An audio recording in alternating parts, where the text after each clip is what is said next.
जय हिंद दोस्तों। आज की हमारी वीडियो बीएससी एग्रीकल्चर के फर्स्ट सेमेस्टर के फॉरेस्ट्री सब्जेक्ट की है। और जो हमारी वीडियो का टॉपिक है वो है डायमीटर मेजरमेंट, यानी व्यास माप या मापन। तो दोस्तों पहले हम ये समझ लेते हैं कि डायमीटर कहते किसको हैं, उसके बाद हम इसकी मेजरमेंट पे बात कर लेंगे। तो देखो दोस्तों, diameter, a straight line that goes from one side to the other side of a circle passing through the center। यानी दोस्तों कहने का मतलब है कि जो सर्किल होता है ना, उसके एक साइड से दूसरे साइड की जो दूरी होती है सेंटर से होकर, उसी को डायमीटर कहते हैं। इसको और अच्छे से समझने के लिए नए पेज पे समझो। एक मिनट। जैसे ये आपका सर्किल है और इसका ये रहा सेंटर। अब दोस्तों इस सेंटर से होकर कोई भी दूरी जो सर्किल के एक साइड से दूसरे साइड तक जाए, यानी वो इस तरीके से भी हो सकती है, इस तरह से हो सकती है और इस तरीके से, यानी किसी भी तरीके से आप इसको मेजर कर सकते हैं। लेकिन इसमें शर्त ये है कि जो दूरी मापी जाती है वो सेंटर से होकर नापी जाती है। तो दोस्तों अगर सेंटर से होकर अगर हम एक छोर से दूसरे छोर तक सर्किल की दूरी को नापेंगे तो उसी को हम डायमीटर कहते हैं। अब दोस्तों आपके दिमाग में ये बात आ रही होगी कि हम तो दोस्तों फॉरेस्ट ही पढ़ रहे हैं, तो हमें सर्किल के बारे में क्यों बताया जा रहा है, कोई हम मैथ तो पढ़ नहीं रहे हैं। तो दोस्तों उसका रीजन ये है कि जो आपका पेड़ होता है ना, उसका जो तना होता है वो कैसा होता है, तो हम सभी जानते हैं कि वो गोल होता है। इसको और अच्छे से समझने के लिए इसको आप 3D इमेज में समझो। ये दोस्तों आप देख सकते हैं ये एक पौधे की जड़ है, लेकिन आप अगर इसे गौर से देखें तो ये है क्या, बेसिकली एक सर्किल है। यानी अगर हम इसको मार्क भी करें दोस्तों इस तरीके से ये बनेगा, तो ये क्या एक सर्किल है। इसका ये मान लो सेंटर है। अब दोस्तों अगर आपको डायमीटर मेजरमेंट करना है तो क्या करना है, हमने अभी आपको बताया था कि सर्किल के एक छोर से लेकर दूसरे छोर तक की जो दूरी होती है सेंटर से होकर, दोस्तों ये बात गौर देना, सेंटर से होकर होगी तभी उसको डायमीटर कहेंगे। अब आप ऐसा नहीं करेंगे कि आपने एक सर्किल लिया और सर्किल का यहाँ पे सेंटर है, उससे कोई मतलब नहीं है। खाली एक आपने साइड यहाँ लिया, एक पॉइंट आपने यहाँ लिया और इस तरीके से माप दिया इसको, क्या ये डायमीटर कहलाएगी? बिल्कुल नहीं। डायमीटर तभी कहलाएगी जब वो सेंटर से होकर दूरी को नापा जाएगा। यानी अगर आप इसमें निकालेंगे तो दोस्तों क्या करेंगे, स्केल को यहाँ रखेंगे, यहाँ रखेंगे। अब दोस्तों आपने एक स्केल पॉइंट यहाँ रखा, एक यहाँ रखा, और उसके बाद में टोटल दूरी निकल के आई वो 5 मीटर निकल के आई। तो ये जो 5 मीटर जो है ना वो इसकी डायमीटर है। अब जरूरी नहीं है दोस्तों कि आप इस पॉइंट से इस पॉइंट तक नापेंगे, आप इधर से भी नाप सकते हैं, इधर से भी नाप सकते हैं। तो इस तरीके से आप डायमीटर निकाल सकते हैं। अब दोस्तों चलते हैं हम वापस इसके मेजरमेंट पे। हम आशा करते हैं आप समझ गए होंगे कि डायमीटर कहते किसको हैं। एक बार हम हिंदी में भी इसको पढ़ देते हैं। जो डायमीटर की डेफिनेशन है वो है दोस्तों, वृत्त के केंद्र से गुजरते हुए एक छोर से दूसरे छोर तक जाने वाली सीधी रेखा ही डायमीटर कहलाती है। अब इसकी मेजरमेंट को समझ लेते हैं कि डायमीटर मेजरमेंट क्या होता है। तो देखो दोस्तों, डायमीटर को मेजर जो किया जाता है उसी को डायमीटर मेजरमेंट कहते हैं। यानी अगर आसान शब्दों में बोलें तो आप जो डायमीटर को मेजर करते हैं उसका जो प्रोसेस होता है उसी को डायमीटर मेजरमेंट कहते हैं, और इसमें कुछ है नहीं। अब हम ये समझ लेते हैं कि जो डायमीटर मेजरमेंट होता है ना, उसके लिए एक हाइट तय की गई है। यानी एक निश्चित हाइट पे ही डायमीटर का मेजरमेंट किया जाता है। वो हाइट है 1.37 मीटर। इसके बारे में थोड़ा और एक एग्जाम्पल से समझ लेते हैं। जैसे मान लो ये आपका एक पेड़ है और ये पेड़ की क्राउन हो गई, ये इसका ग्राउंड यानी जमीन की सतह हो गई। अब दोस्तों अगर इस पेड़ का आपको अगर डायमीटर मेजरमेंट करना है ना, तो आप क्या करेंगे, पहले ये देखेंगे कि जमीन की सतह से 1.37 मीटर की ऊंचाई कहाँ पर आ रही है। ये मान लो इस जगह पर आ रही है, तो आप जो डायमीटर का मेजरमेंट करेंगे ना वो इसी जगह से करेंगे। डायमीटर का मेजरमेंट कैसे करते हैं उस पर भी हम आगे बात करेंगे, अभी हम उस पर बात नहीं कर रहे हैं। अभी केवल हम आपको ये समझाने की कोशिश कर रहे हैं कि जो डायमीटर का मेजरमेंट होता है ना वो 1.37 मीटर की ऊंचाई पर होता है। अब आपके दिमाग में ये सवाल आ रहा होगा कि 1.37 मीटर की ऊंचाई पर ही क्यों, ऐसा भी तो हो सकता है कि हम इस पेड़ का मेजर जो डायमीटर का मेजरमेंट है वो इस जगह से कर दें, यानी ज़मीन के पास से कर दें, या हो सकता है इस जगह से कर दें, या 2 मीटर की ऊंचाई से ही कर दें। ये 1.37 मीटर की ऊंचाई क्यों ली गई है, इस पे अभी हम आगे बहुत विस्तार से बात करेंगे। अभी आप केवल इतना समझो कि जो डायमीटर का मेजरमेंट होता है ना, वो 1.37 मीटर की ऊंचाई पे होता है। इसको थोड़ा और देख लेते हैं, 1 मिनट। दोस्तों ये जो ऊंचाई तय की गई है ना, ये यूनिवर्सल अडॉप्ट स्टैंडर्ड हाइट है for diameter measurement of trees. ये जो हाइट है ना, ये बहुत ज़्यादा इम्पोर्टेंट है, क्योंकि इसमें एग्जाम में कई बार क्वेश्चन पूछे जाते हैं कि जो दोस्तों डायमीटर मेजरमेंट होता है उसकी ऊंचाई क्या है। तो इसको आप याद रखना, ये 1.37 मीटर है, और कभी कभार ये मीटर में न देकर आपको फिट में दे दी जाती है, तो इसलिए आप इसको फिट में भी याद रखना। ये 4 फीट 6 इंच होती है।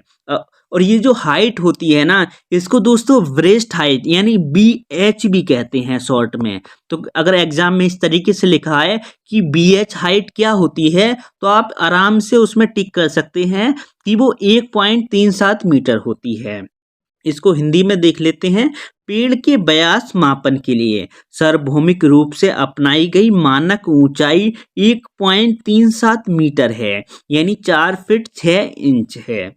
अब हम ये देख लेते हैं कि ये जो ऊंचाई है ये 1.37 मीटर ही क्यों है, इससे ज़्यादा ये कम क्यों नहीं है। तो इसके 2 कारण हैं, दोनों को एक एक करके बहुत अच्छे से समझ लेते हैं। तो जो इसका पहला कारण है वो है गणना में आसानी, यानी इजी ऑफ कैलकुलेशन। इसका क्या मतलब है, तो देखो दोस्तों, जब 1.37 मीटर की ऊंचाई को तय किया गया था ना, उससे पहले एक सर्वे हुआ था।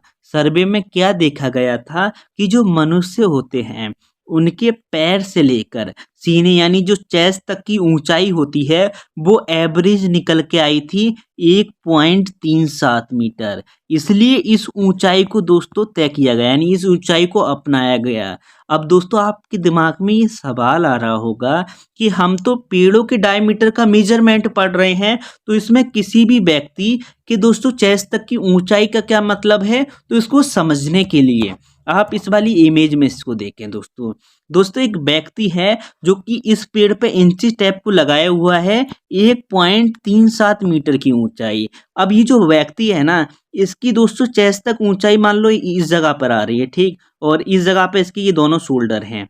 अब दोस्तों आप खुद ही थोड़ा बारीकी से सोचो, कोई भी व्यक्ति है अगर वो इस जगह पर दोस्तों इक्विपमेंट को लगाएगा, जैसे मान लो इंची टैप को लगा रहा है, तो कितनी आसानी से वो लगा पाएगा, यानी बहुत आसानी से लगा पाएगा, सारी चीज़ों को बहुत आसानी से यहाँ पे कर पाएगा, क्योंकि ना उसको दोस्तों झुकने की ज़रूरत है, ना बैठने की ज़रूरत है, ना उचकने की ज़्यादा ज़रूरत है। अब वो ईजिली दोस्तों यहाँ पे सारे इक्विपमेंट को लगाएगा और अच्छे से इसकी कैलकुलेशन करेगा। क्योंकि दोस्तों आप खुद ही सोचो, अगर ये ना लेके मान लो 4 मीटर हमने ऊंचाई ली होती डायमीटर मेजरमेंट के लिए, तो 4 मीटर मान लो यहाँ आती।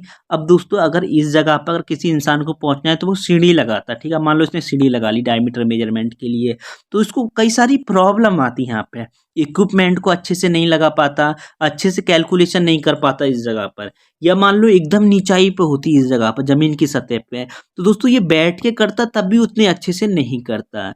तो दोस्तों जो आपकी कैलकुलेशन है उसमें आसानी हो, इसलिए 1.37 मीटर की ऊंचाई को तय किया गया है। अब आप इसको समझ गए होंगे। तो जो दूसरा कारण है वो है आंकड़ा सही, यानी करेक्ट डाटा। इसका क्या मतलब है, तो इसको समझने के लिए एक एग्जाम्पल से समझो। जैसे मान लो 2 किसान हैं, एक ए है एक बी है, दोनों ही किसानों के खेत में 100 पेड़ लगे हुए हैं। इसके में भी 100 लगे हुए हैं, इसके में भी 100 लगे हुए हैं। दोनों ही किसान के जो पेड़ हैं वो हार्वेस्टिंग के लिए तैयार हो चुके हैं, और जो सी व्यक्ति है ना, वो इनसे पेड़ों को खरीद रहा है। इस सी व्यक्ति ने दोनों से कहा कि तुम जाओ और अपने खेत में जो पेड़ लगे हुए हैं उनका एवरेज डायमीटर बताओ कितना है। ये व्यक्ति गया, इसने क्या किया कि जमीन के पास से, यानी दोस्तों 10 सेंटीमीटर की ऊंचाई से पेड़ों के डायमीटर को निकाला, इसका डायमीटर निकल के आया 5 मीटर। ठीक, अब वही जो बी व्यक्ति था ना, ये अपने खेत में गया और इसने दोस्तों जो डायमीटर निकाला वो निकाला लगभग 20 मीटर की ऊंचाई से, तो इसका डायमीटर निकल के आया 30 मीटर, सॉरी 30 नहीं बल्कि 3 मीटर निकल के आया। अब ये दोनों ही किसान वापस सी के पास गए, इसने कहा जो मेरे फील्ड में पेड़ हैं उनका डायमीटर 5 मीटर है, इसने कहा कि मेरे फील्ड में जो पेड़ हैं उनका डायमीटर 3 मीटर है। अब दोस्तों अगर आप इसको नॉर्मली देखेंगे तो आपको लगेगा कि जो ए व्यक्ति है ना उसके फील्ड में पेड़ मोटे हैं और जो बी व्यक्ति है उसके खेत में पेड़ पतले हैं, लेकिन रियलिटी में ऐसा नहीं है, बल्कि रियलिटी ये है कि बी व्यक्ति के पेड़ ज़्यादा मोटे हैं ए से। तो ये गड़बड़ी हुई क्यों, ये डाटा गलत क्यों आया? उसका रीजन है ऊंचाई। ऊंचाई का क्या मतलब है? देखो दोस्तों, जो पेड़ होता है ना वो नीचे से मोटा होता है, ऊपर जाके पतला हो जाता है। ए व्यक्ति ने डायमीटर निकाला, वो निकाला जो पौधे की जड़ है यानी जमीन के पास से, बी व्यक्ति ने ऊंचाई से निकाला, इसलिए डायमीटर गलत आया। तो दोस्तों ऐसा ना हो, एक करेक्ट डाटा है, इसलिए एक ऊंचाई को तय किया गया है। वो ऊंचाई क्या थी? तो वो ऊंचाई थी 1.37 मीटर। यानी दोस्तों अगर मान लो ए बी और बी बी दोनों ही अगर इस ऊंचाई से डायमीटर को निकालते हैं तो एक करेक्ट डाटा निकल के आएगा। अब मान लो जो ए व्यक्ति है उसने निकाला 1.37 मीटर की ऊंचाई से, तो उसका डायमीटर निकल के आया 3 मीटर, और जो बी व्यक्ति ने निकाला तो उसके पेड़ों की जो दोस्तों डायमीटर निकल के आया 3.2 मीटर। तो आप समझ गए होंगे कि अगर एक निश्चित ऊंचाई होगी तो उसे करेक्ट डाटा आएगा, डाटा में कोई भी गड़बड़ी नहीं होगी। अब हम ये देख लेते हैं कि डायमीटर का कैलकुलेशन करते कैसे, यानी इसको निकालते कैसे हैं। तो इसको निकालने के लिए एक फॉर्मूला है जो कि है डायमीटर बराबर सरकमफ्रेंस अपॉन पाई। देखो दोस्तों, अगर पेड़ कटा हुआ नहीं है और तब अगर आपको डायमीटर निकालना है तो हम निकालते हैं सरकमफ्रेंस अपॉन पाई। कैसे निकालते हैं और कटे हुए क्या मतलब है, तो इसको हम एक एग्जाम्पल से समझ लेते हैं। देखो दोस्तों, इसको आप यहाँ पे समझें, ये आप देख सकते हैं कटा हुआ पेड़ है यानी ये इसकी जड़ है। अब दोस्तों अगर आपको डायमीटर निकालना है तब आपको कुछ नहीं करना, क्या करना है, सीधा आपको इसके लिए एक पॉइंट यहाँ रखना है, स्केल का एक पॉइंट यहाँ रखना है और सेंटर से होकर इसको माप लेना है, तो इसका ये आपका डायमीटर निकल के आ जाएगा। कोई इसमें कठिन है? कुछ नहीं है। जैसे मान लो यहाँ तक की जो दूरी निकल के आई वो 5 मीटर निकल के आई, तो 5 मीटर इसका डायमीटर हो गया। लेकिन जो दोस्तों डायमीटर मेजरमेंट होता है ना, वो होता है जब पेड़ हमारा खड़ा होता है, यानी पेड़ जब नहीं कटा होता है तब उसका डायमीटर का मेजरमेंट होता है। अब ऐसा तो है नहीं कि पहले आप सब पेड़ों को काट दें उसके बाद डायमीटर निकाल लें, तो दोस्तों ऐसा नहीं है। तो इसको निकालने के लिए हम करते क्या हैं, जो आपके पेड़ का सरकमफ्रेंस है, पेड़ का सरकमफ्रेंस इसका क्या मतलब है, तो इसको इस वाली इमेज में समझो। दोस्तों सरकमफ्रेंस का मतलब होता है कि ये जो आप देख रहे हैं ना, ये जो पौधा जो पेड़ का तना है इसके चारों ओर का एरिया, इसको सरकमफ्रेंस कहा जाता है। इसको सर्किल में भी समझ सकते हैं। जैसे दोस्तों ये सर्किल है, इस सर्किल की दोस्तों ये जो बाहरी बाहरी लेयर देख रहे हैं ना चारों ओर की, इसी को सरकमफ्रेंस कहते हैं। इसको और अच्छे समझने के लिए आप एक रियल इमेज में देखिए।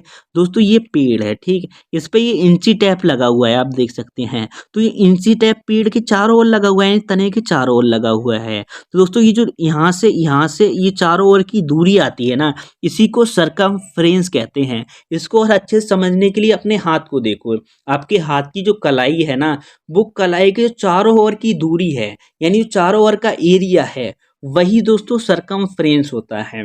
और दोस्तों जो सरकमफ्रेंस होता है टोटल, उसको पाई से डिवाइड कर देते हैं तो डायमीटर निकल के आ जाता है। इसको और अच्छे से समझने के लिए इसको एक एग्जाम्पल से समझ लेते हैं थोड़ा और अच्छे से। दोस्तों यहाँ आप देख सकते हैं ये सरकमफ्रेंस है, ये इसकी पाई है, और यहाँ पे अगर आप देखना चाहें तो हमने यहाँ भी एक एग्जाम्पल आपके लिए दिया है। ये जो देख रहे हैं ये अब पेड़ है ना, इसके जो चारों ओर का एरिया यही सरकमफ्रेंस होता है। हालांकि आप समझ गए होंगे, हम आपको बहुत अच्छे से एग्जाम्पल दे के समझा चुके हैं। अब ये देख लेते हैं कि डायमीटर निकालते कैसे हैं। तो दोस्तों डायमीटर निकालने के लिए हमें क्या करना होगा, पहले सरकमफ्रेंस मापना होगा। जैसे ये पेड़ है, हमने 1.37 मीटर की ऊंचाई पे इसके सरकमफ्रेंस को नाप लिया, यानी एक इंची टैप लिया, उसको यहाँ रखा और इस तरीके से घुमा के इस तरीके से नाप लिया। और इसका जो दोस्तों निकल के आई, जो टोटल मोटाई निकल के आई दोस्तों, यानी जो सरकमफ्रेंस निकल के आई पेड़ की, वो मान लो 16 मीटर निकल के आई। अब आपको क्या करना है, कुछ नहीं करना, जो सरकमफ्रेंस निकल के आई है 16, उसको पाई से डिवाइड कर देना है। पाई की वैल्यू कितनी है तो हमने आपको यहाँ दी है लिख के, यानी 3.14। तो दोस्तों 3.14 से इसको डिवाइड कर देना है, ये आपकी डायमीटर निकल के आ जाएगी। ये लगभग आपकी निकल के आएगी 5.07 के आसपास, ये आपकी निकल के आएगी। तो ये आपकी डायमीटर हो जाएगी। अब आप सीख गए कि डायमीटर कैसे निकालते हैं। दोस्तों अब हम चलते हैं अपने लास्ट टॉपिक की ओर। जो हमारा लास्ट टॉपिक है वो कुछ रूल या कुछ नियम पर आधारित है। दोस्तों ये जो टॉपिक है इसमें हम क्या देखेंगे, इसमें हम ये देखेंगे कि हम जो ब्रेस्ट हाइट निकालते हैं, ब्रेस्ट हाइट क्या होती है हम बहुत अच्छे से आपको एक्सप्लेन कर चुके हैं पीछे, यानी ऐसी ऊंचाई जिस पे हम डायमीटर को मेजरमेंट करते हैं, वो ऊंचाई क्या होती है वो आप हमें कमेंट करके बताएं। तो दोस्तों ये जो ऊंचाई होती है ना, इसको निकालते वक्त हम कुछ बातें या कुछ नियम याद में रखते हैं। ये टोटल 6 नियम हैं जिसको एक एक करके देख लेते हैं। दोस्तों अगर आपका पेड़ समतल जमीन पे है तब तो आप चाहे डीबीएच यानी डायमीटर ब्रेथ हाइट इस साइड से नापें या इस साइड से नापें, कोई प्रॉब्लम नहीं आएगी। लेकिन अगर आपका पेड़ पहाड़ी क्षेत्र में यानी ऊंचा नीचा क्षेत्र है, जैसे इस ये आप देख सकते हैं ये है इस तरीके से दोस्तों, अब आप जो डीबीएच यानी डायमीटर ब्रेथ हाइट को नापेंगे दोस्तों किस साइड से, क्या इधर से नापेंगे या इधर से नापेंगे, तो दोस्तों इस साइड से नापेंगे। इस साइड से क्यों नापेंगे, क्योंकि देखो दोस्तों जब आप पेड़ को कट करोगे ना, एक मिनट, जब आप पेड़ को कट करोगे तो इस तरीके से आप कट करोगे, ना कि इस तरीके से। तो दोस्तों इसलिए हम इस साइड से नापेंगे। और एक बात हमेशा याद रखना कि जो ब्रेथ हाइट नापी जाती है वो हमेशा शॉर्ट दूरी से यानी कम दूरी से नापी जाती है। कम दूरी किधर है तो इधर है, तो इस साइड से नापेंगे। अब दोस्तों तीसरा है, अगर मान लो पेड़ आपका ना तो ऐसे हो बल्कि हो तो ऊंचे क्षेत्र में, लेकिन पेड़ इस तरीके से हो, तब किधर से नापेंगे, तो दूरी दोस्तों इधर से नापेंगे क्योंकि इधर की दूरी कम है इसके मुकाबले। तो दोस्तों जब पेड़ काटा जाएगा तो इस तरीके से काटा जाएगा, सॉरी इस तरीके से, तो इधर से नापेंगे क्योंकि कम दूरी है। चौथा है, अब मान लो दोस्तों 1.3 मीटर की ऊंचाई पे कोई ब्रांच यानी कोई शाखा आ जाती है पेड़ की, तो दोस्तों ऐसे में आप क्या करेंगे, अब मान लो यहाँ से डायमीटर निकालें तब तो गड़बड़ हो जाएगा क्योंकि दोस्तों ब्रांच आ गई यानी शाखा आ गई। अब इसको अगर सरकमफ्रेंस निकालेंगे तो बहुत ज़्यादा आ जाएगा। दोस्तों ऐसे में क्या करेंगे कि थोड़ी सी ऊपर से या थोड़े नीचे से एवरेज करके हम डायमीटर का मेजरमेंट कर लेते हैं। हमारा जो 5वां रूल है दोस्तों वो है, अब मान लो जो आपका पेड़ है, आपने भी देखा होगा दोस्तों, पेड़ कई बार क्या होता है, जड़ तो एक रहती है लेकिन ऊपर जाके 2 भागों में बढ़ जाता है। अब दोस्तों जो 1.3 मीटर की ऊंचाई है यानी जो डायमीटर ब्रेथ हाइट है डीबीएच, वो दोस्तों इस जगह पर आ रही है। अब दोस्तों क्या करोगे आप, ऐसा तो है नहीं कि दोनों का सरकमफ्रेंस निकालोगे, तो दोस्तों क्या करते हैं हम एक एक का निकालते हैं, पहले इसका निकालेंगे फिर इसका डायमीटर निकालेंगे, दोनों का डायमीटर प्लस कर देंगे। जैसे मान लो इसका डायमीटर निकल के आया 2, इसका निकल के आया 1.5, दोनों को दोस्तों हमने प्लस किया तो ये हो गया 3.5, तो 3.5 मीटर इस पेड़ की डायमीटर हो गई। वहीं अब दोस्तों मान लो जो आपकी ब्रेथ हाइट है वो इस जगह पे ना आके इस जगह पर आ जाती है, जैसा ये यहाँ पे आप देख सकते हैं कि जो पेड़ है ना दोस्तों वो 1.3 मीटर की ऊंचाई से 2 हिस्सों में बढ़ गया। अब ऐसे में क्या होगा, अब ऊपर तो आप जा नहीं सकते, तो हम क्या करते हैं कि नीचे से जो आपके डायमीटर है उसको मेजरमेंट कर लेते हैं इस जगह से। अब दोस्तों इस वीडियो को हम यहीं ख़त्म करते हैं। अगर वीडियो में आपको कोई डाउट रह गया हो तो आप हमसे कमेंट करके पूछ सकते हैं। वीडियो पूरा देखने के लिए दिल से धन्यवाद। मिलते हैं एक नई वीडियो में।